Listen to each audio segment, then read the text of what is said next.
Hi guys, welcome back. I'm sorry it was not my intention to ghost you, but life happens. And for me, it was in the case of my job and my exams coming 1 month earlier than it was supposed to. And then I had to start another course, but that's another story. And dealing with all of this reminded me that this can be the situation or the struggle for a lot of us young people. Maybe you have a job, but you want to go back to school or start a whole business on the side or even learn a skill. There are some things that have made this process a lot easier for me. Number one, know your capacity. There's this interview that Pastor T.D. Jakes did with Pastor Stephen Furtick. I'm going to find it and link it somewhere in the description box. In that video, he used the parable of talents to talk about everyone having a God-given capacity. Whether you're given 5 or 2 or 1, God still expects you to bear fruit with the talent or the gifts that He has given you. There's this post I also made a long time ago, and in that post I said, not all of us are meant to be doctors, lawyers, architects, or engineers. And it's not because of an inability in any of us to be any of these things, but because each one of us has different sets of abilities that makes us unique and different. So if you find the place where your difference makes a difference, stay in it and thrive.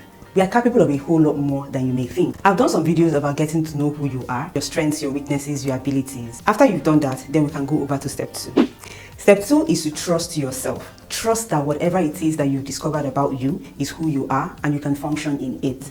The trust or the belief you have about yourself is what fuels your actions. If you believe that you can do whatever it is that you've set your mind to do, you're going to find the courage, the strength to follow it through. You're going to find that even though you make mistakes or have failures along the way, because yes, whether you can do it or not, you can still meet obstacles along your way.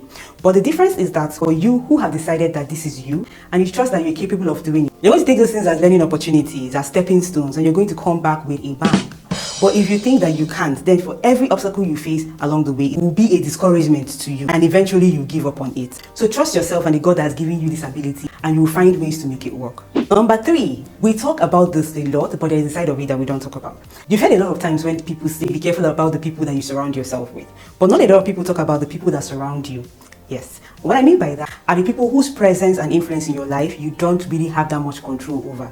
These are like family members who you live with. These are people that you're constantly exposed to their words, their actions, or their body language. And body language in the sense of attitude, because sometimes they may not really say it, but you can feel it. Their body language conveys a lot. Let's be honest, a lot of the times in the very beginning of whatever it is that you want to do, maybe your only support. It's not fair, but that's the way life is. Some people will only support a thing when they have seen the results from it, when they have started seeing progress or something, especially when it is those intimate family members who feel like they know you. But the problem is that you are the one who was given the vision. You can't expect them to see what you see. You do not really have that insight immediately as to what exactly it is the big picture is until they start seeing results. Which is why knowing your capacity and trusting who you are and trusting God is very important. So that even in those situations where you are not getting the support from the people that you think you should be getting support from, you can still hold on to whatever your vision is and still see it through.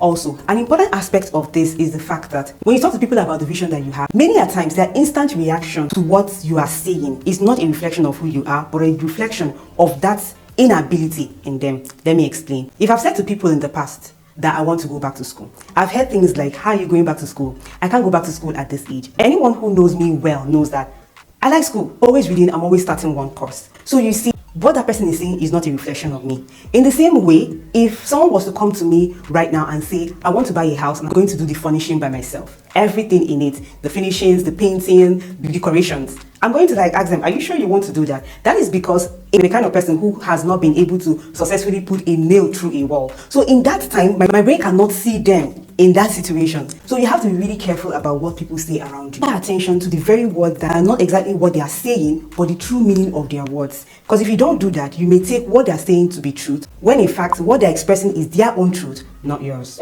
And the last but certainly not exhaustive of all of these points is something a friend of mine always says, and it is from the scripture that says, which of you who wants to build a house does not first of all sit down and count the cost, lest he starts it and then doesn't complete it. And then people around say, look at this man who started something but is not able to finish it.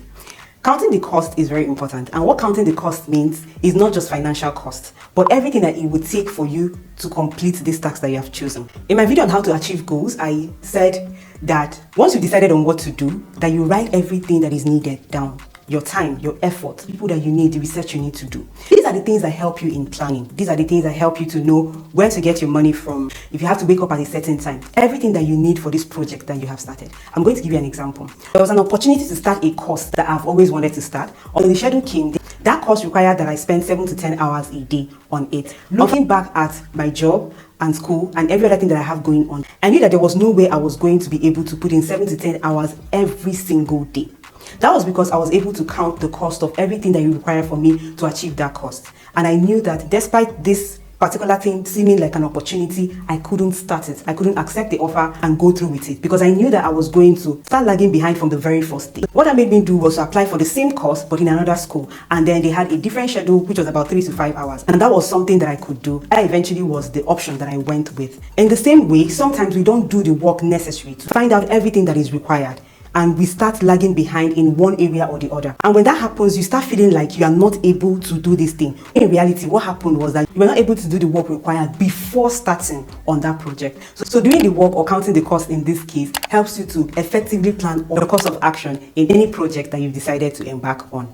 I hope these tips were helpful. If it was, give this video a like. And I know that this is not exhaustive, so put in your own suggestions in the comment section. I really do like to read from you. There are a lot more people who can benefit from some of these things. Thank you so much, guys, and I will see you in any of my other videos. Bye, guys.